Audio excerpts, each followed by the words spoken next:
मोदी को लेकर के, क्योंकि प्रधानमंत्री हैं, आने वाला समय और ख़ासतौर पे 2026 इनके लिए कैसा रहेगा? 9 से ज़्यादा उनकी कुंडली में राजयोग है। अच्छा। और मंगल बहुत अच्छे पोजीशंस पे हैं। मेरा ऐसा मानना है कि साल 2026-25 से बेहतर होगा नरेंद्र मोदी जी के लिए और मील का पत्थर साबित होगा। उनको राजनीति में चुनाव में बहुत बड़ा विजय प्राप्त होगा। अमित शाह, उनका कैसा दिखता है 2026? अमित शाह जी की भी कुंडली जैसा मुझे याद है उनके हिसाब से 2026 उनके लिए चैलेंजिंग।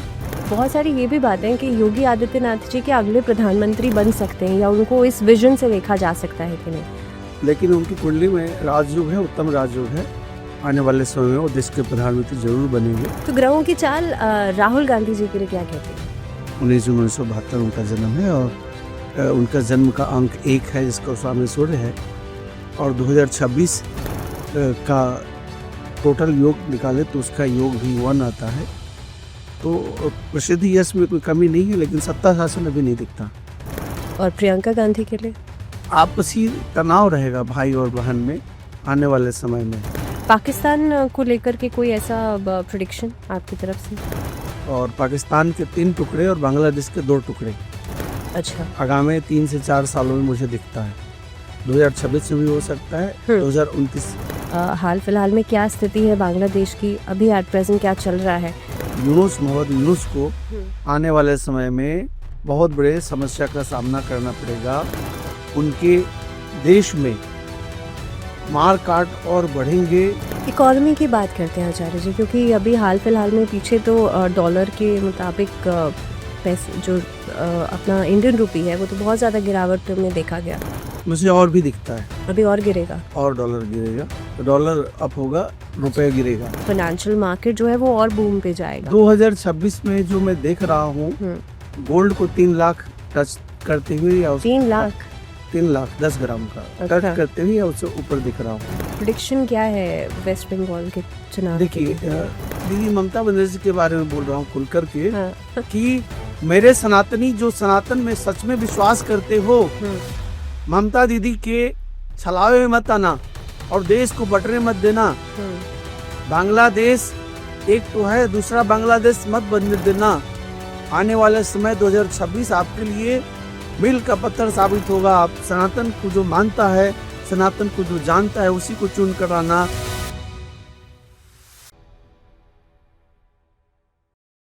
तो जुड़े रहिए आप लोग टाइम्स मंत्रा के साथ। आप चैनल को सब्सक्राइब कीजिए, वीडियोस को लाइक कीजिए और बेल आइकन प्रेस करके आप लगातार हमसे जुड़े रहेंगे।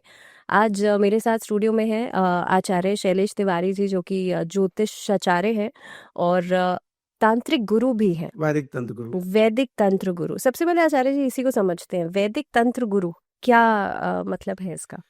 टाइम्स ऑफ इंडिया मंत्रा के सभी दर्शकों को आने वाले नववर्ष की हार्दिक शुभकामना देता हूँ। वैदिक वेद 4 हैं, ऋग्वेद, सामवेद, अथर्ववेद, यजुर्वेद। शुक्ल यजुर्वेद में भगवान शिव की आराधना की जाती है। अथर्ववेद में अथर्ववेद का उपवेद है ज्योतिष और आयुर्वेद 6 उपवेद है जी। जो 4 वेद है उसमें वेदों के जो मंत्र हैं, जैसे ऋग्वेद के आप महामंत्र, लक्ष्मी मंत्र, शीर्षोक्तम ओम हिरण्यवर्णाम हरणिम सुवर्णरजतजाम चंद्राम हिरण्मयीम लक्ष्मी जात वेदोम आवह। तो इस प्रकार ऋग्वेद में जो मंत्र हैं, तो मंत्रों के द्वारा जो साधना की जाती है वह तंत्रिका तंत्र को जागृत करती है और वही तंत्र है। मैं 10 महाविद्या तंत्र का उपासक हूँ। 10 महाविद्या की 10 देवी हैं। पहली देवी काली है जी। और अंतिम देवी कमला है। प्रमुखता से माँ धूमावती, त्रिपुर सुंदरी राज राजेश्वरी, माँ बगला देवी, छिन्नमस्तिका देवी, भुवनेश्वरी देवी, तारा देवी, षोडशी देवी। इस प्रकार से 10 महाविद्या की 10 देवियां हैं। मैं माँ त्रिपुर सुंदरी राज राजेश्वरी का उपासक हूँ और विशेष बगला देवी का भी अनुष्ठान और साधना करता हूँ, कराता भी हूँ। तो 10 महाविद्या तंत्र पर मैं काम करता हूँ, इसलिए मुझे लोग तंत्र गुरु बोलते हैं। वैदिक तंत्र गुरु, वेदों के मंत्रों के ऊपर तंत्र करना, तंत्र से काम करना। समाज के लिए काम करना। जी।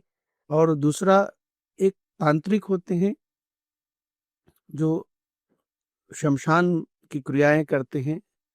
कुछ तांत्रिक ऐसे होते हैं जो केवल और केवल लोगों को कष्ट देने के लिए, किसी को मारने के लिए, हत्या के लिए, हुँ, किसी को हानि पहुंचाने के लिए काम करते हैं। जबकि 10 महाविद्या में वैदिक तंत्र गुरु जो होते हैं, वह किसी विकट परिस्थिति से निकालने के लिए, लोगों को, आम जनमानस को लाभ देने के लिए यह काम करते हैं। कभी भी किसी की हानि का नहीं करते। अगर कोई कहता है कि मारन करना, तो क्या मारना है? हुँ। आपके अंदर का लोभ, मोह, ईर्ष्या, द्वेष, आलस, इन सब को मारना है। क्या सम्मोहन करना है? तो प्रेम को सम्मोहन करना है, अच्छे कर्मों का सम्मोहन जी। करना है।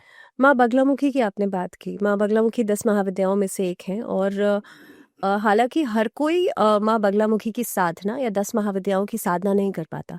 ऐसे में ऐसा भी कहा जाता है ना कि अगर कोई माँ बगलामुखी की पूजा कर रहा है, उनकी साधना कर रहा है, साधना इज़ द राइट वर्ड। तो अगर आप सही नहीं हैं, आपका पक्ष सही नहीं है, तो वो आपको काउंटर पे अटैक करती हैं या देखिए, आप ही का बुरा हो जाता है? हर क्रिया का विपरीत प्रतिक्रिया होती है। जैसा कि आपने साइंस में हुँ, पढ़ा है, every action is equal and opposite reaction, thermodynamics law. है ना? हुँ, तो ठीक उसी प्रकार, अ, अगर आप गलत हैं और किसी शत्रु के ऊपर आप प्रहार करते हैं, तो देवी उस समय तो आपको म, मंत्रों के बल से प्रसन्न होकर आपको लाभ देगी, लेकिन उसका नेगेटिव इम्पैक्ट क्या होगा हुँ, कि अब आपको भी कुछ ना कुछ परेशानी पैदा होगा। जितना परेशानी आप दूसरे को दी है, वैसा परेशानी आपको रिटर्न आएगा। लेकिन कुछ लोग जो सही हैं, जैसे मान लीजिए 2 भाइयों के बीच झगड़ा हो रहा है, सिविल वार, हुँ, खेत ज़मीन जायदाद को लेकर के झगड़ा हो रहा है, हुँ, या कोई व्यक्ति किसी का घर को कब्ज़ा कर लिया है और वो इकोनॉमिकली बहुत स्ट्रॉन्ग है और राजनीतिक रूप से भी स्ट्रॉन्ग है, लीगली रूप से वह अच्छे वकील को बिठा देता है। जो व्यक्ति परेशान है, जो कमज़ोर है, वह जाकर के अगर माँ बगलामुखी की देवी की साधना करता है, उपासना करता है, तो माँ बगला देवी विजय प्राप्त उसी को देंगी जो साधना कर रहा है। जो कमज़ोर व्यक्ति है, उस सबल को हरा देगा। अच्छा। तो माँ बगला देवी में अथाह शक्ति है। इसमें पीला वस्त्र धारण किया जाता है, पीला भोजन किया जाता है, हल्दी की माला से महामंत्र का जप होता है, पीला आसन शुद्ध आसन पर, और ब्रह्मचर्य का बहुत बड़ा महत्व है। हुँ, अ, ब्रह्मचर्य होकर के रहना, जमीन पर शयन करके जप करना, पीले कंबल पर बैठ करके जप करना, रात्रि काल में जप करना, भोजन, पीला भोजन जैसे खिचड़ी हुआ हुँ, या पीला फल हुआ, उसको खाना, और पीले फूल, पीली हल्दी, पीली सरसों, इन सब से अ, हवन करना। और यह विशेष महामंत्र, हुँ, ओम ह्लीं बगलामुखी सर्वदुष्टानां वाचम मुखम पदम स्तंभय जिह्वाम किलय किलय बुद्धिम विनाशाय ह्लीं ओम फट स्वाहा। हुँ, इस महामंत्र का प्रयोग करते हैं। इसमें सरसों के तेल के दीपक जलाते हैं और सरसों के तेल से ही हवन की हुँ, आहुति दी जाती है, पीली सरसों, और ऐसी आहुति जिसमें नमक का भी प्रयोग होता है, काली मिर्च का भी प्रयोग होता है, लाल मिर्च का भी प्रयोग होता है। हुँ, तो माँ बगला देवी, जिसे कहा जाता है कि ब्रह्मांड नायिका और ब्रह्मास्त्र विद्या की दायिनी है, बगलामुखी देवी के सही तरीके से शुद्धता से प्रयोग किया जाए तो निष्फल नहीं जाता, उसका जी। रिजल्ट आता ही आता है। मंगलवार, बृहस्पतिवार और शनिवार, इन तीनों में से कोई एक दिन, शुभ दिन में इसका अनुष्ठान शुक्ल पक्ष में शुरू किया जाए, हुँ। लगातार 40 दिन तक किया जाए, तो माँ बगला देवी रिजल्ट पूर्ण देती हैं। जी, मैंने शुरुआत इसलिए यहाँ से की क्योंकि आपकी तो एक्सपर्टीज़ है ना तंत्र में, तो इसीलिए कहीं न कहीं पे समझना ज़रूरी है कि ये वाला जो कॉन्सेप्ट है, क्योंकि तंत्र को लोग नेगेटिविटी से बहुत ज़्यादा जोड़ते हैं और मुझे लगता है you clarified it very beautifully. इस समय पर हम 2025 के एकदम एंड पे खड़े हैं, 2026 की शुरुआत होने वाली है। यहीं से शुरुआत कर लेते हैं। अलग-अलग एस्पेक्ट्स हैं लोगों के दिमाग में, सबसे पहले नरेंद्र मोदी को लेकर के, क्योंकि प्रधानमंत्री हैं, आने वाला समय और खासतौर पे 2026 इनके लिए कैसा रहेगा, क्या कहती है कुंडली? देखिए, नरेंद्र मोदी जी की बात करें तो उनकी कुंडली जो है वह वृश्चिक लग्न और वृश्चिक राशि की है। अभी उनकी मंगल की महादशा नवंबर 2028 के एंड तक चलेगा और इनका जन्म 17 सितंबर 1950 को वडनगर में है, गुजरात में। नरेंद्र मोदी जी की कुंडली में वैशी योग है, पंचमहापुरुष योग है, 9 से ज़्यादा उनकी कुंडली में राजयोग है अच्छा। और मंगल बहुत अच्छे पोजीशंस पे हैं। मेरा ऐसा मानना है कि साल 2026 से बेहतर होगा नरेंद्र मोदी जी के लिए और मील का पत्थर साबित होगा। उनको राजनीति में चुनाव में बहुत बड़ा विजय प्राप्त होगा और उसके साथ-साथ विश्व में उनका डंका बजेगा। अगले प्रधानमंत्री बनते हुए दिख रहे हैं? बिल्कुल मुझे दिख रहे हैं। साल 2026 से लेकर के 29 तक कोई निर्बाध रूप से हमें कोई परेशानी नहीं दिखती इनके क्रियाकलापों में, इनके पद प्रतिष्ठा में हानि की कोई योग नहीं दिखता। यानी कि प्रधानमंत्री पद पर बने रहेंगे और 2029 में भी इन्हीं के नेतृत्व में चुनाव होगा। जो मई 2029 में चुनाव होगा, नरेंद्र मोदी जी के ही नेतृत्व में चुनाव होगा और उसमें भी मुझे विजय प्राप्त करते हुए दिखते हैं। हालांकि अभी बहुत लंबा वर्ष है, 4 वर्ष है, लेकिन अभी 2026 में उनका पताका यश कीर्ति का वह बहुत अच्छा से फहरेगा। स्वास्थ्य के दृष्टिकोण से थोड़ा ध्यान देने की जरूरत है 2029 के मिड में। अच्छा, लेकिन 2026 में सब कुछ ठीक लग रहा है आपको? बिल्कुल अच्छा है, कोई समस्या नहीं है जी।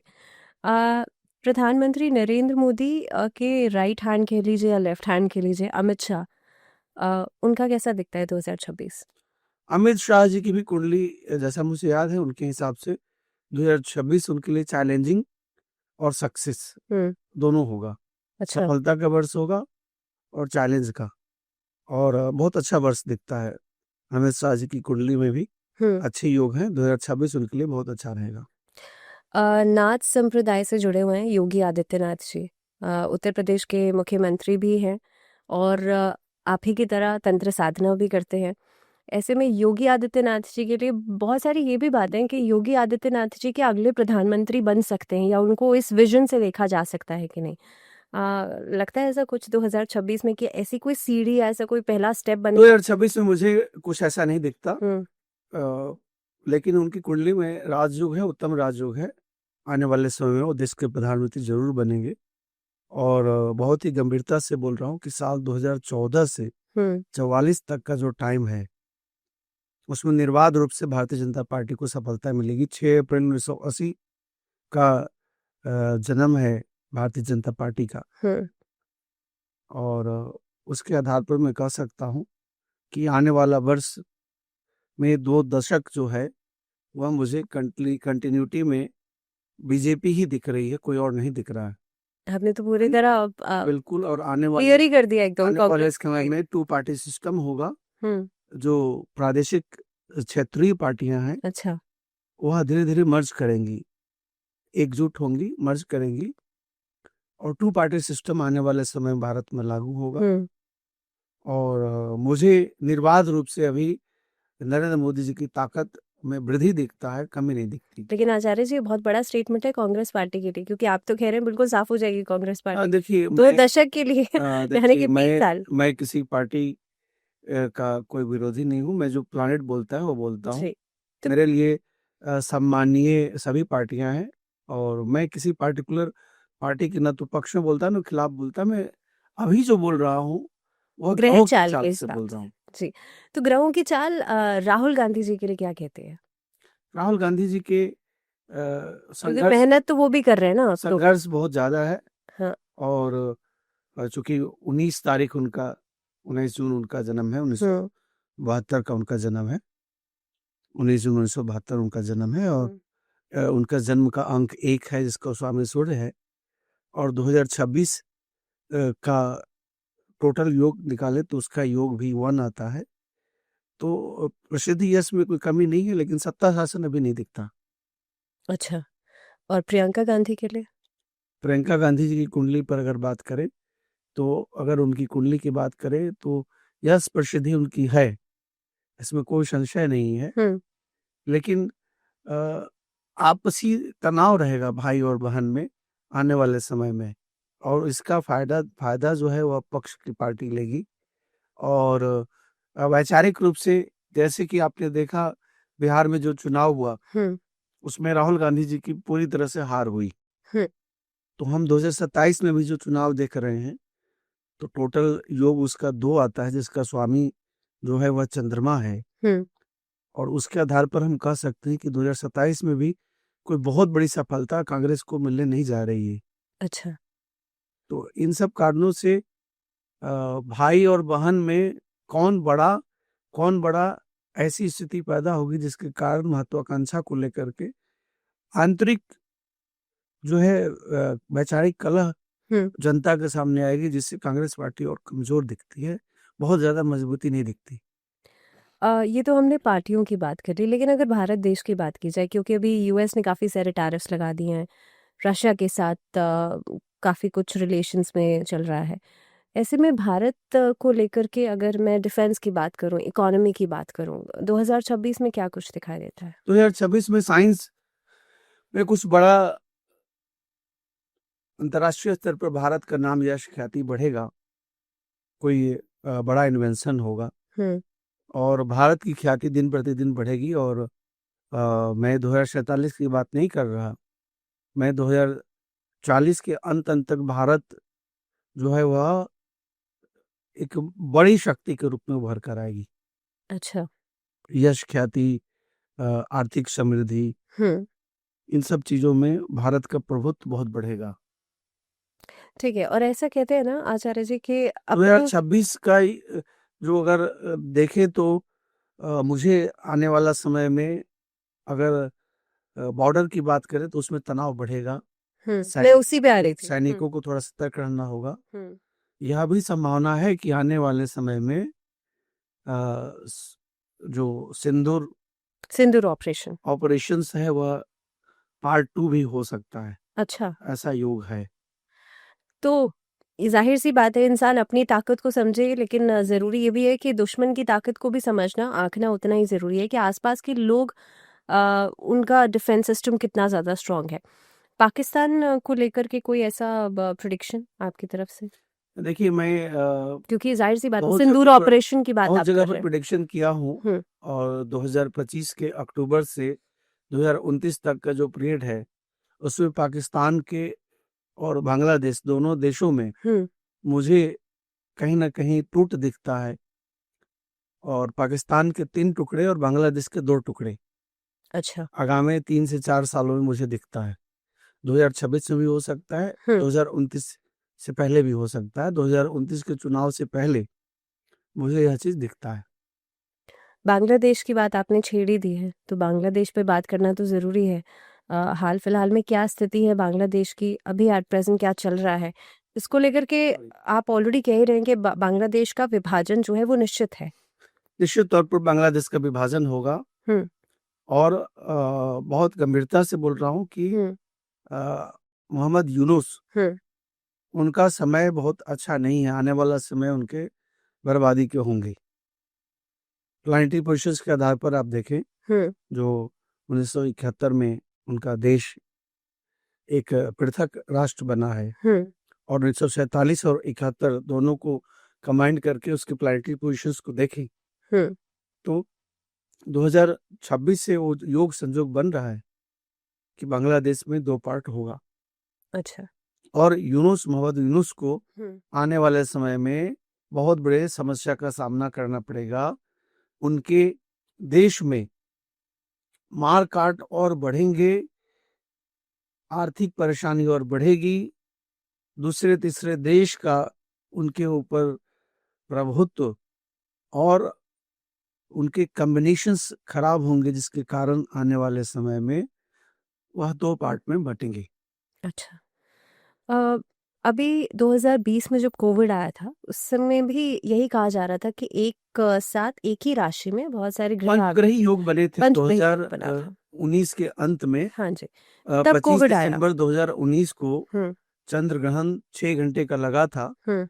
उसमें पंचग्रही योग बने थे। और चूंकि शनि 30 वर्ष के बाद खुद के घर में यानी मकर में उनका प्रवेश हुआ था, और मकर से कुंभ और कुंभ से अब मीन, अभी मीन में शनि देव हैं, तो हम कह सकते हैं, लेकिन अभी कोई रोग ऐसा नहीं दिखता कि बड़ा कोई रोग आ जाए। लेकिन ऐसा तो कहा जा रहा है ना, बृहस्पति अतिचारी हैं, उसके बाद मंगल अस्त हैं आधे साल तक, तो इससे कोई ऐसी स्थिति बनती है? देखिए, बृहस्पति अतिचारी हैं, लेकिन वो मूवमेंट में है। 2 जून को बृहस्पति जो है वह मिथुन से कर्क में जाएंगे और 31 अक्टूबर को कर्क से सिंह राशि में जाएंगे। जी। तो जब वह कर्क में जाएंगे तो बृहस्पति और चंद्रमा का कॉम्बिनेशन जो है वह गजकेसरी योग बनेगा, राजयोग बनेगा। अच्छा। जिसके कारण देश में साइंस का, मेडिसिन का, इसका उत्थान होगा और दुनिया में भी उत्थान होगा। और बहुत ऐसे रोग जिसका कोई निदान नहीं है, जैसे व्हाइट पैचेज हो गया, कैंसर हो गया, किडनी ट्रांसप्लांट की ही जरूरत पड़ती है, किडनी ठीक नहीं हो पाता। तो इस तरह की रोग का निदान जो है वह 2026 में मुझे लग रहा है कि पूरे विश्व के किसी न किसी राष्ट्र के द्वारा या होगा। 2026 का अगर देखें राजा तो बृहस्पति हैं और उसके मंत्री जो है वह मंगल हैं। तो बृहस्पति गुरु होते हैं और मंगल सेनापति होते हैं।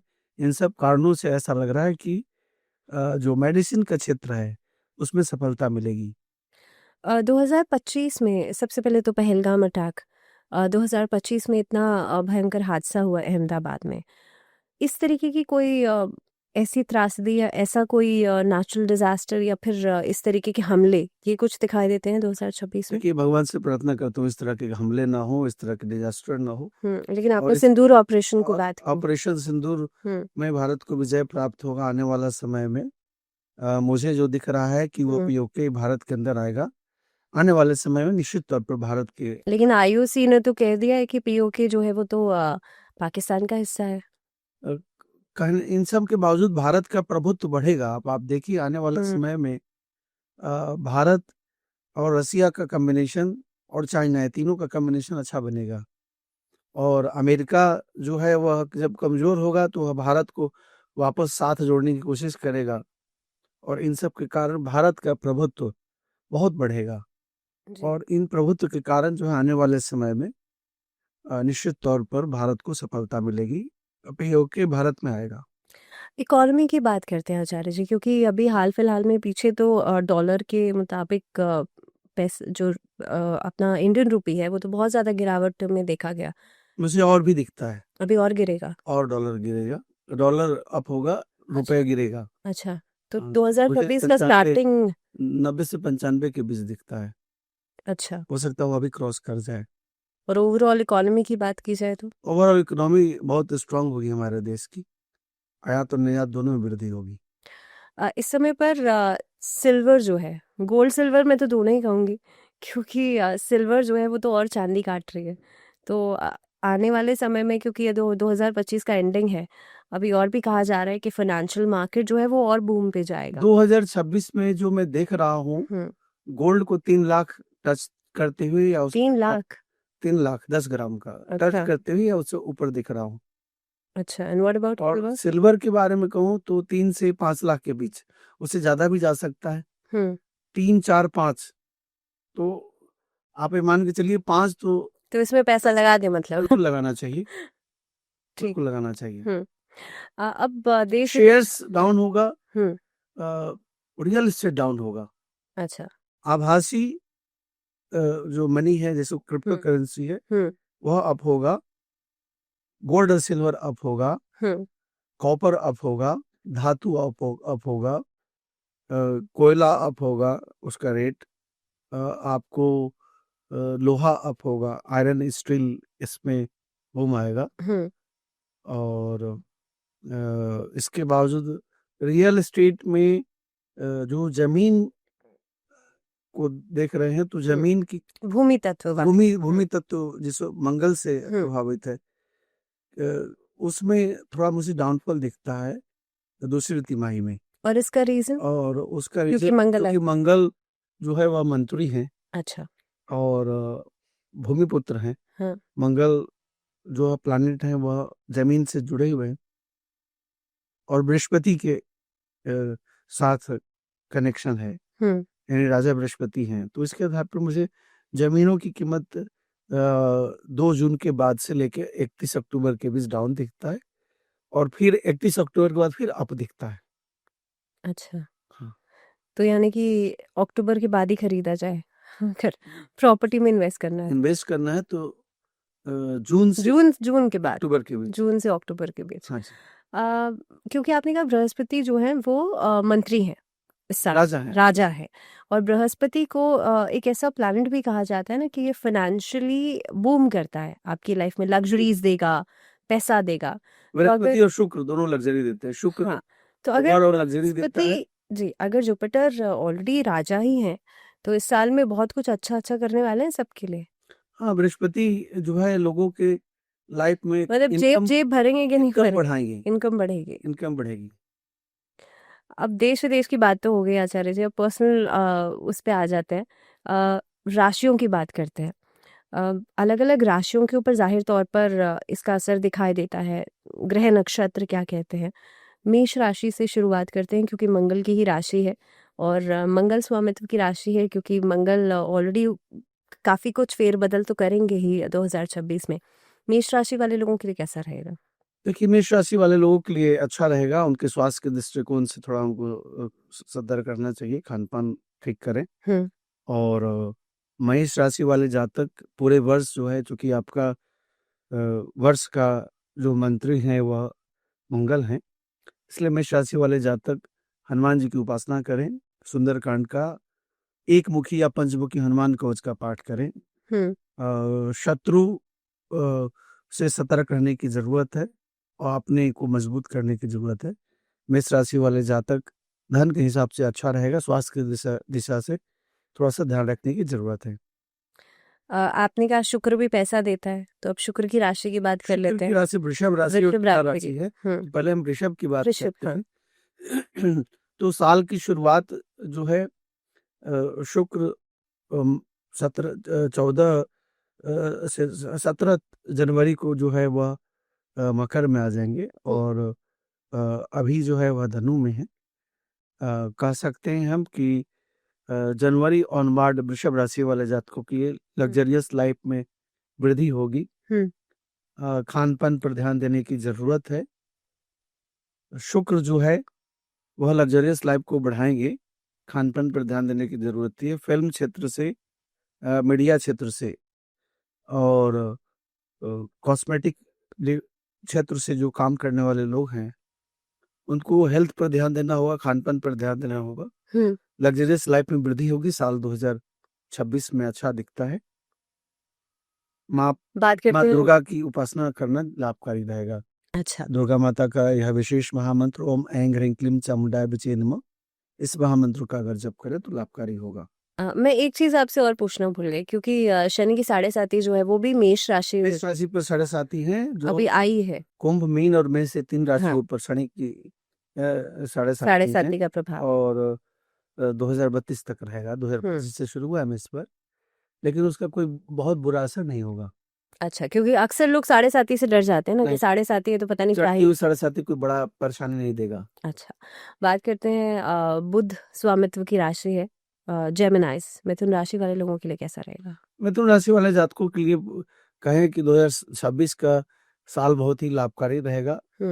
यात्रा, भवन, भूमि, वाहन के लिए अच्छा, बहुत ही अच्छा है। नए अपॉर्चुनिटी की गुड न्यूज़ है फिर होगा। तो।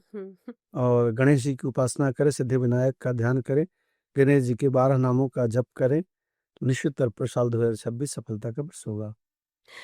कर्क राशि की बात करते कर्क राशि के स्वामी चंद्रमा हैं और अगर हम बात करें तो चंद्रमा मन से ज्यादा, चंद्रमा मन के कारक होते हैं और साल के मिड से यानी जून से कर्क में प्रवेश होगा बृहस्पति का। तो हम कह सकते हैं कि जनवरी से जून तक तो ठीक ठीक है, हैं। लेकिन जून से लेकर के और साल के एंड तक धन की वर्षा होगी कर्क राशि के लिए, जातकों के लिए अच्छा। बृहस्पति कमाल करेंगे जीवन में। अच्छा, विशेष रूप से आपने कहा था गज केसरी योग भी बन रहा है, तो वो चंद्रमा और वही चंद्रमा और बृहस्पति के कॉम्बिनेशन से बनता है। जी तो मेरा मानना है कि जो कर्क राशि वाले जातक हैं, अगर इस महामंत्र का जप करें, ओम ह्रीं श्रीं काय इलहरिं हा सका हलरिं सकल हरिं, अथवा यह महामंत्र ओम श्रीं श्रेयाय नमः, इस दोनों में से कोई एक मंत्र का जप करेंगे तो आर्थिक समृद्धि की निश्चित तौर पर प्राप्ति होगी। सिंह राशि की बात सिंह राशि वाले जातकों के लिए साल 2026, जिसका अंक ज्योतिषीय गणना करें तो एक आता है, जिसके स्वामी सूर्य हैं। सिंह राशि के भी स्वामी सूर्य हैं। सिंह राशि वालों के लिए बहुत अच्छा टाइम है। पूरा वर्ष अच्छा लाभकारी रहेगा। बस लेन देन में उधार किसी को न दें, और कोई डॉक्यूमेंट्स पर कमिटमेंट करें तभी उनके साथ व्यापार करें। जो मौखिक रूप से कमिटमेंट करें उनके साथ कुछ लेन देन न करें। तो साल 2026 आपके लिए बहुत लाभकारी रहेगा। कोई ऐसी रेमेडी जो आपने बाकी देखिए, आदित्य हृदय स्तोत्र का जप करें, पाठ करें। ओम सूर्याय नमः, ओम आदित्याय नमः, इस महामंत्र का सिंह राशि वाले जातक जप करें। भगवान देवाधिदेव सूर्य को अर्घ दें तो पूरा वर्ष अच्छा रहेगा। कन्या राशि की बात कन्या राशि वाले जातकों के लिए बात करें तो कन्या राशि वाले जातकों के लिए स्वास्थ्य के दृष्टिकोण से थोड़ा सतर्क रहने की जरूरत है। आपसी पारिवारिक संबंधों में ध्यान देने की जरूरत है। बहुत छोटे छोटे बातों पर आपके सगे संबंधियों से वैचारिक मतभेद ना हो, इसके लिए गणपति का गणेश अथर्वशीर्ष का पाठ करें और ओम भाल चंद्राय नमः इस महामंत्र का जप करें तो पूरा वर्ष आपके लिए लाभकारी रहेगा। लिब्रा तुला राशि तुला राशि की बात करते हैं तो तुला राशि के स्वामी शुक्र हैं। शुक्र जो है वो लग्जरी को देते हैं, लेकिन आलस्य भी देते हैं। तो 2026 की शुरुआत से आपको आलस्य से मुक्त होना होगा, क्योंकि शुरुआत धनु में है शुक्र। तो आलस्य को मुक्त करके काम को आगे बढ़ाएं। दुर्गा सप्तशती का पाठ करें और द्वात्री शतनाम माँ दुर्गा के 32 नामों का जप करें तो पूरा वर्ष आपके लिए लाभकारी रहेगा। लेकिन आचार्य जी, आपने कहा आलस्य से कैसे मुक्त हुआ जाए? अगर किसी का मन ही नहीं है काम करने का तो फिर वो करेगा क्या? आलस्य मुक्त जो मतलब कोई ऐसी रेमेडी अगर वाकई में किसी का मन नहीं है कुछ करने का, आलस्य तो है ही ना उसके अंदर, तो फिर वो पूजा पाठ भी नहीं करेगा, मंत्र चांट भी नहीं करेगा। आलस्य फिर से क्या? अगर आपको मैं बता रहा हूँ कि आलस्य से मुक्त होना है तो इस चीज को समझ लें। अगर आपको आलस्य आ रहा है तो आप 2026 में नए प्लान करें। वो प्लान को तभी आप पूर्ण कर पाएंगे जब आलस्य से मुक्त होंगे।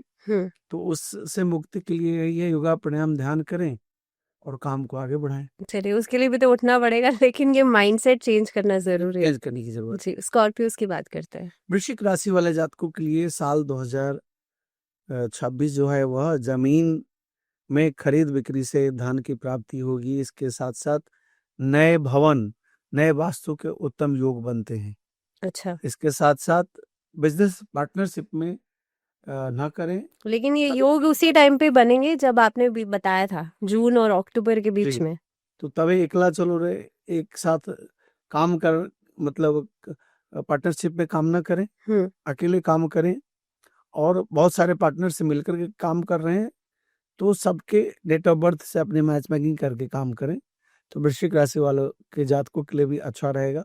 स्वास्थ्य की दृष्टि से थोड़ा ध्यान देने की जरूरत है। वृश्चिक राशि वाले जातक हनुमान जी का यह महामंत्र ओम हम उन्मदे रुद्रात्मका होम फट, इस महामंत्र का जितना ज्यादा से ज्यादा जप करेंगे लाभ होगा। मंगलवार के दिन विशेष हनुमान जी को सिंदूर चढ़ाएं और चूल्हा चढ़ाएं, निश्चित तौर पर हनुमान जी कृपा करेंगे। धनु राशि वाले जातकों के लिए, चूंकि धनु राशि के स्वामी बृहस्पति हैं और बृहस्पति मिथुन, कर्क और सिंह, ये 3 राशियों में उनका चलना होगा। तो धनु राशि वाले जातकों के लिए अचानक धन मिलेगा। शेयर से धन कमा सकते हैं। सडन मनी, कोई खरीद बिक्री उन्होंने गोल्ड सिल्वर का किया उससे कमा सकते हैं। कहीं पुराना दिया हुआ धन की प्राप्ति हो सकती है। धनु राशि वाले जातकों के लिए धन के हिसाब से अच्छा वर्ष है। स्वास्थ्य के दृष्टिकोण से थोड़ा सतर्क रहने की जरूरत है और साथ ही साथ रिश्तेदारों से घुल मिल करके रहें तो निश्चित तौर पर साल 2026 आपके लिए लाभकारी रहेगा। विष्णु सहस्त्र नाम का पाठ करें। अगर ज्यादा समय नहीं ले पाएंगे तो ओम भगवते वासुदेवाय में इस महामंत्र का जप करें। शनि की राशि की बात करते हैं, मकर राशि। मकर राशि वाले जातकों के लिए शनि देव तो मीन में बैठे हैं, जिसके स्वामी बृहस्पति हैं। और बृहस्पति जो है वह मिथुन में बैठे हैं, यानी हम कह सकते हैं कि बौद्धिकता बढ़ेगी। मकर राशि वाले जातकों के लिए बौद्धिकता बढ़ेगी। पारिवारिक दाम्पत्य जीवन में खुशियां की प्राप्ति होगी। जिसके लंबे समय से जिन बहनों की शादी में दिक्कत देरी हो रही है, वह साल की शुरुआत तिमाही में शादी के अच्छे योग बनते हैं, अच्छे अवसर बनते हैं। तो साल 2026 में आपके लिए दाम्पत्य जीवन के लिए बहुत लाभकारी रहेगा। ओके।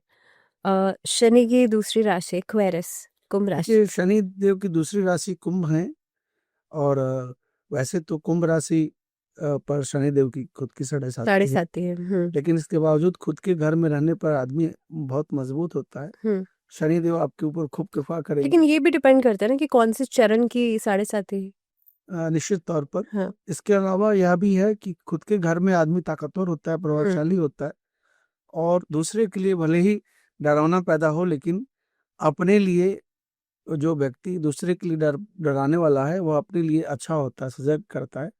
तो साल 2026 में आपको अनायास अच्छे संबंध, जो पुराने मधुर संबंध जहाँ नहीं थे, वो अच्छे संबंध बनेंगे।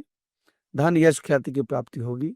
यात्रा में सोच समझ करके यात्रा करें शुरुआती दौर में, यानी 3 महीने में, और बाकी का समय बहुत अच्छा है। शनि देव की कृपा की प्राप्ति के लिए ओम शम शनिश्चराय नमः, ओम प्राम प्रेम प्रम शा शनि नमः, इस महामंत्रों का जप करें। शनि देव को विशेष रूप से प्रसन्नता उन सरसों का तेल का दीपक पीपल के वृक्ष में जल डालने से होता है। पीपल एक ऐसा वृक्ष है जो श्वास लेता भी है ऑक्सीजन और छोड़ता भी है ऑक्सीजन। सभी देवताओं का वास कहा जाता है, और शनिदेव पीपल की जड़ में जल डालने से प्रसन्न होते हैं।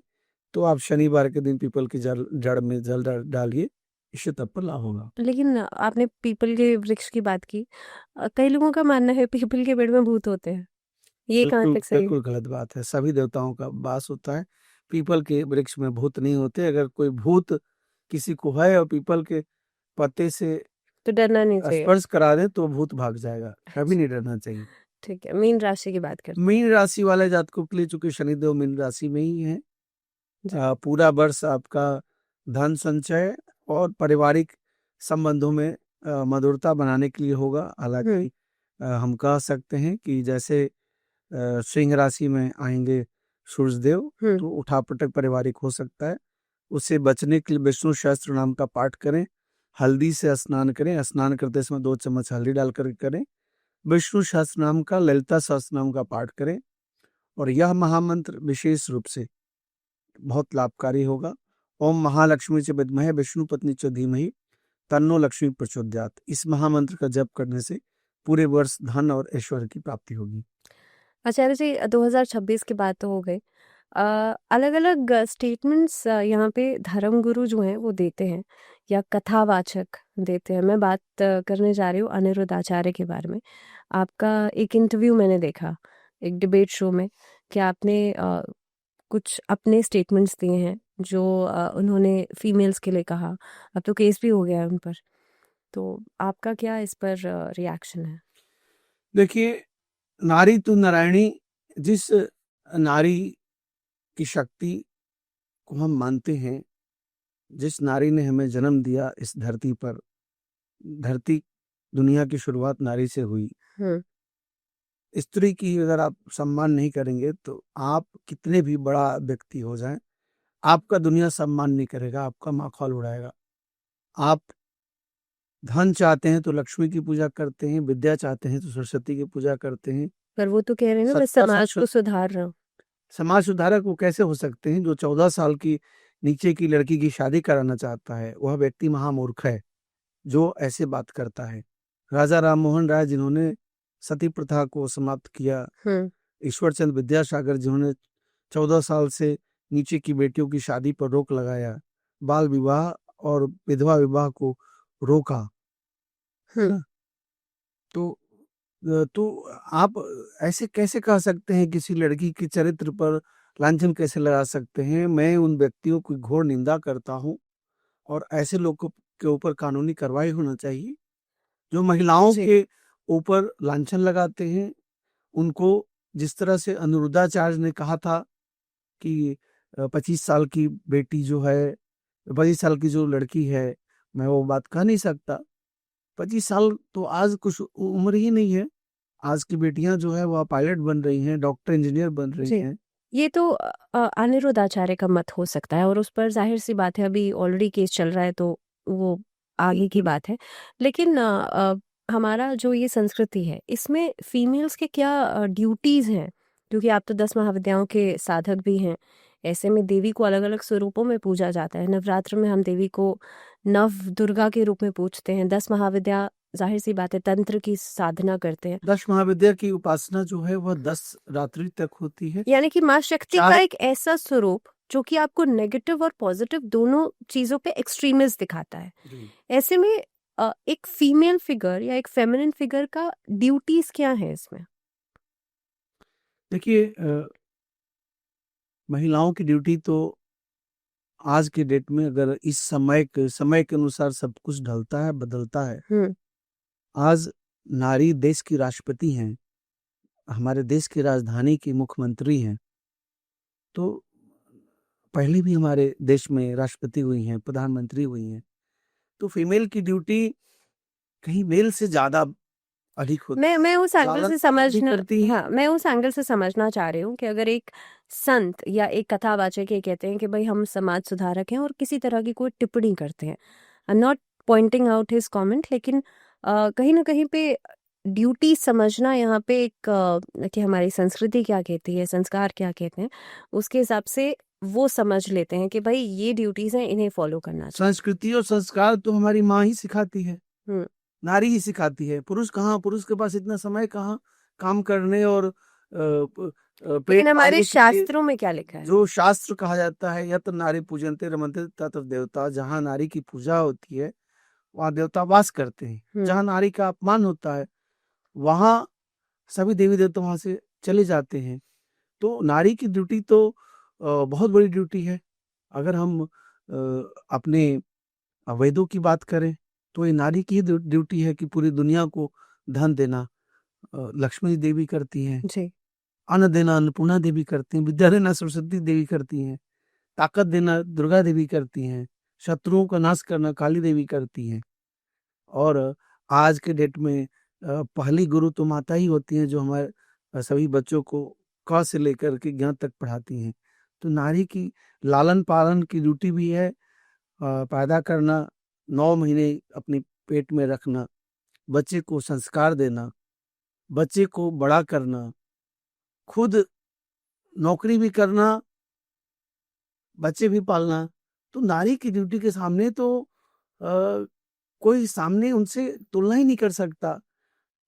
अगर हम कह दें कि नारी केवल घर परिवार तक सीमित रह जाए तो नहीं। आज नारी सेना, आज हमारी बहन देश की ऑपरेशन सिंदूर में जा करके 2 बहनों ने धूल चटाया पाकिस्तान को। तो जी। फौजी होना, पायलट होना, एक से एक बढ़कर डॉक्टर होना पहले इतिहास रहा है। और शायद जब हिंदू पुरुष हारता है तो नारी उसको जिताती है। आपने पहले भी बहुत सारा ऐसा घटना देखा है कि अ, ऐसे देवियां हैं जो एक से बढ़कर एक मनीषी हुई हैं, एक से एक जी। विदुषी हुई हैं। तो नारी की परिभाषा और नारी की कर्म को ज्ञात करना या उनकी लेखन करना कि कितना है, उनकी असीमित कार्य हैं जी। और उनको हम किसी सीमा में नहीं बांध सकते।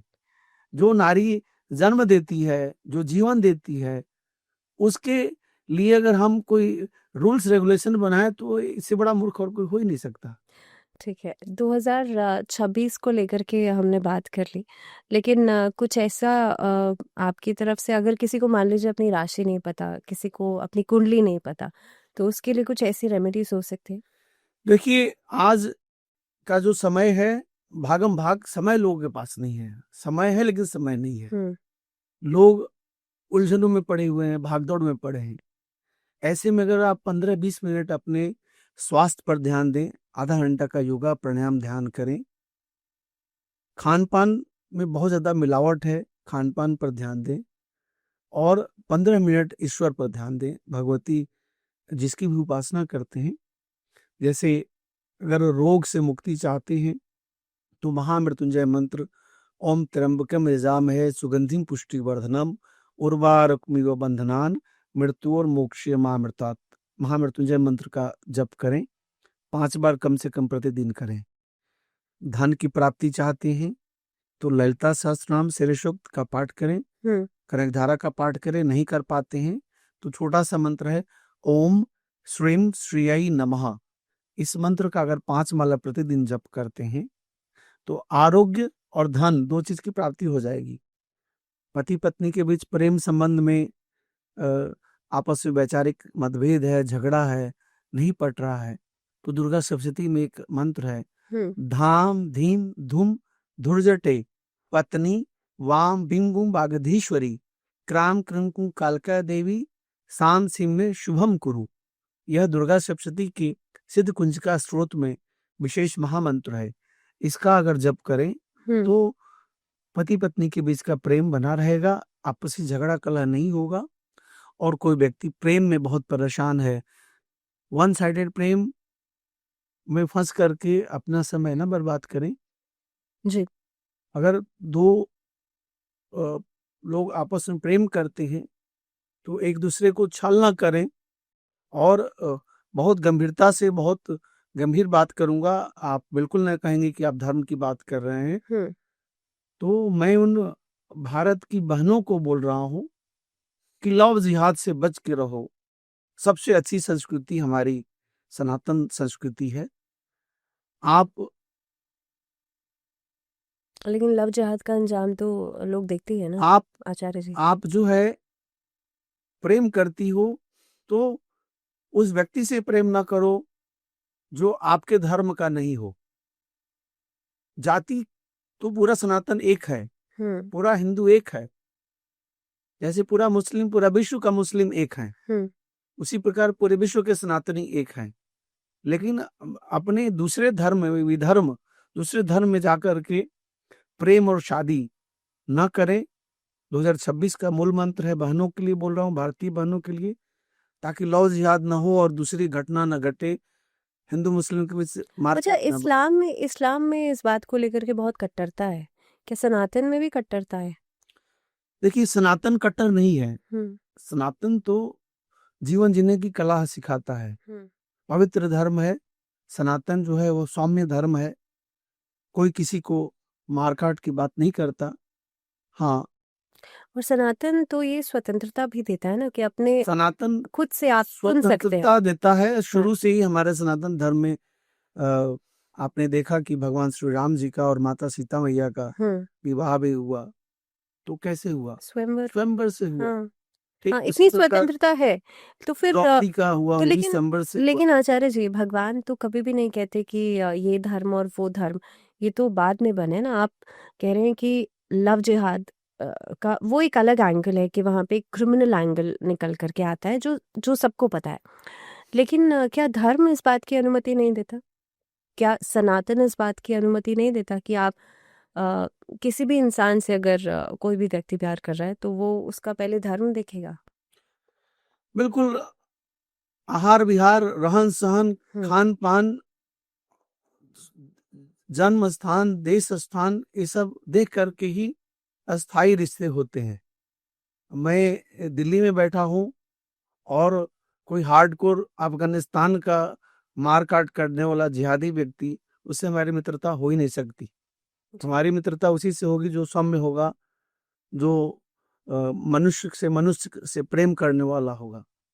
ठीक उसी प्रकार उस जिहादी की भी मित्रता किसी संत सन्यासी या कोई भारत का सनातनी सौम्य व्यक्ति से नहीं होगा। तो राजा को राजा मिले, मिले रंग को रंग। तो लव जिहाद से मुक्ति पाना है और देश में अशांति को रोकना है और शांति रखना है जी।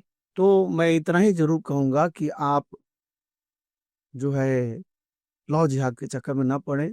और मैं 2026 का एक मूल मंत्र और कहना चाहूंगा,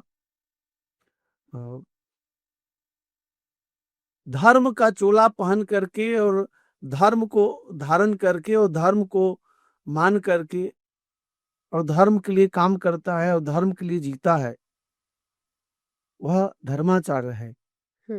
और अभी मैंने एक स्टोरी देखा कि जो धर्म की हानि करता है या करती है और बाद में जो है वह धर्म को धारण करने की बात करता है या करती है। अगर कोई कालनेमी बोले, कालनेमी बन करके आपके पास भिक्षा मांगने आए और कहे कि मुझे वोट दो, तो कालनेमी को वोट मत देना, क्योंकि जो अपने आप को कह दे कि मैं भी धर्म को मानता हूँ, जय श्री राम बोलता हूँ, और मौके आने पर जय श्री राम बोलने वाले को जो डांट लगाए, मार काट करे। स्पेसिफिक नेम है पश्चिम बंगाल की दीदी ममता बनर्जी के बारे में बोल रहा हूँ खुल करके। हाँ। कि मेरे सनातनी जो सनातन में सच में विश्वास करते हो, ममता दीदी के छलावे में मत आना और देश को बटने मत देना। बांग्लादेश एक तो है, दूसरा बांग्लादेश मत बनने देना। आने वाले समय 2026 आपके लिए मील का पत्थर साबित होगा। आप सनातन को जो मानता है, सनातन को जो जानता है, उसी को चुन कर आना, ताकि हमारे भारत में जो बांग्लादेशी घुसपैठिए हैं, जो रोहिंग्या घुसपैठिए हैं, वो हमारे देश में अतिक्रमण न करें। आपका हक कोई दूसरा न छीने, कोई आपके जाति और धर्म का बन करके आधार कार्ड ना बना करके आपके घर में घुसे। इसलिए ममता दीदी जिस प्रकार से जय जगन्नाथ और जय श्री राम आज कर रही है, और आज के 2 साल 3 साल पहले जिस तरह जय श्री राम बोलने पर लोगों को मार लगा रही थी, उनको धमका रही थी, तो उनसे बचने की जरूरत है। मैं खुल के बोल रहा हूँ, तो मैं सनातनियों को बोल रहा हूँ कि सनातन को पहचानो और 2026 में वोट उसी को दो जो सच्चा सनातनी है और सनातन को समझता है। ये तो आपकी अपील हो गई आचार्य जी, लेकिन प्रिडिक्शन क्या है वेस्ट बंगाल के चुनाव के देखिए, लिए? यह अपील नहीं, यह प्रिडिक्शन ही है। अच्छा, कि 2026 जो है वह ममता मुक्त होगा। पश्चिम बंगाल होगा। अच्छा, ममता बनर्जी जी का 5 जनवरी का उनका जन्म है, 1955 का। और ममता दीदी बहुत प्यारी दीदी हैं। उन्होंने भारत का रेल मंत्री का पदभार भी ग्रहण किया था, लेकिन वह सनातन के नाम से उनको गुस्सा आता है, क्योंकि वह बांग्लादेशियों से प्रेम करती हैं, वह रोहिंग्याओं से प्रेम करती हैं। और 2026 का राजा जो है सूर्य है, अंक ज्योतिष के हिसाब से, और ग्रहों का राजा बृहस्पति है, और सेनापति मंगल है, और दीदी का सूर्य अस्त है। तो 2026 में दीदी निश्चित तौर पर, आप देख लीजिएगा, जो भविष्यवाणी कर रहा हूँ वही सत्य होगा। इसको हेडलाइंस बना दीजिएगा, और जब रिजल्ट आएगा तब भी 294 सीट है पश्चिम बंगाल में, बीजेपी 175 से 190 के बीच लाएगी। दीदी जो है वह 85 सीटें के करीब लाएंगी, 80 से 85। चलिए, we'll wait for it. Thank you very much, Acharya ji, for being with us. धन्यवाद।